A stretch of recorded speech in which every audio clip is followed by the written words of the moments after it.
Active Investor here, bringing you another independent analysis. This time we're taking a look at ticker symbol VRX. It's Valeant Pharmaceuticals. And today the chart that we're looking at is going to be a 30-minute chart. Each candlestick representing 30 minutes of trading. So we go back 1, 2, 3, 4, 5, 6, 7, 8, 9, 10 days on the chart.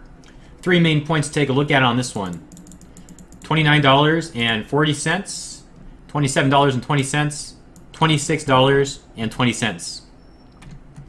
So let's just kind of go back to the beginning of the chart and take a look at our price action. So you can see here, we tested that 29.40 mark, got denied, fell off. We couldn't find support at 27.20. We couldn't find support at 26.20, but we did bounce back up, and we did find that support at 27.20 when we broke it to the upside over here.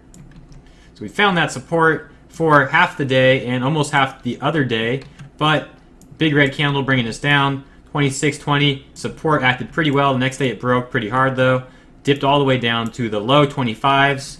Bounced back up the next day, 27.20, then acting as resistance. Like we can see sometimes when support's broken, it becomes resistance. When resistance is broken, it can become support. So we got denied here for 2 days in a row almost. Very much that sounds weird. The last trading, well rather the last 30 minutes of the trading period yesterday, we had a nice candle bringing us above 27.20. And today, also a pretty nice day. However, we just couldn't break that 29.40 resistance. So we had resistance at 29.40 over here. And resistance at 29.40 over here. So you could call that a double top. And double top is awful. You never want to see that. But the fact that our candles tested pretty much 29.40 all day shows that the double top wasn't really a hard denial at all. We did end up getting denied, but we found support literally right along that 20-period moving average, which is awesome. Speaking of moving averages, we have the 10, the 20, the 50, and then the 200 and the 100. So we're actually in the perfect bullish pattern, less the fact that the 200 and 100-day moving averages need to reverse their position. If the 200-day goes below and that 100 crosses above, we're going to be in our perfect bullish pattern, and I'm confident we'll test 29.40 again if that happens. Now let's take a look down here at the relative strength index and find our oversold points from overbought. I don't always look for that, but if the chart presents the opportunity, it definitely can tell us a lot about the trend.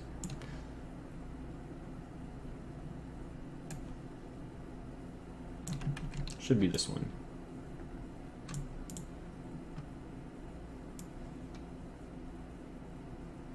Okay, so let's look at where we closed.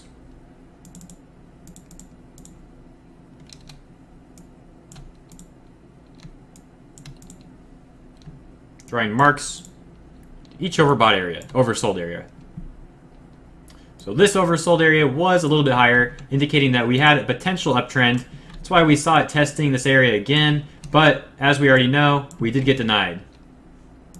Next oversold area, lower. Falling in line with that lower oversold point is the fact that our candles died off. Not good. Next oversold point, much higher.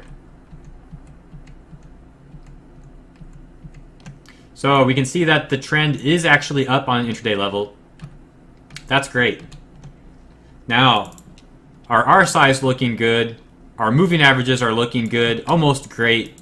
The only thing that's not looking as good is the fact that we couldn't break 29.40. But as I mentioned earlier in this video, there is something good about that, and that's the fact that we didn't get denied hard.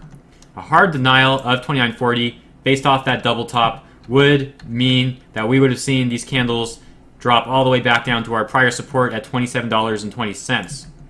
Now, they didn't dip down that low at all. We went from about 29.40 to about the mid-28 range, so it didn't fall off that hard. The RSI is looking good. The moving averages are looking good. Almost great. The denial isn't that hard, so let's look for another test at 29.40. I'm bullish on this stock, but I'm still skeptical. If 29.40 doesn't break and we form a triple top, then we'll see this thing most likely get hard denied. But I'm leaning towards being bullish on this. I think there's a good chance that we do press up to 29.40 and we do break it and turn into resistance. But we're just going to have to wait until next week to find out. Unfortunately, we got a long weekend ahead of us. There won't be any trading until Tuesday. The market's closed on Monday. So with that said, I will catch you guys on Tuesday. Let's look to see what VRX does then. Catch you in the next video. Have a good one.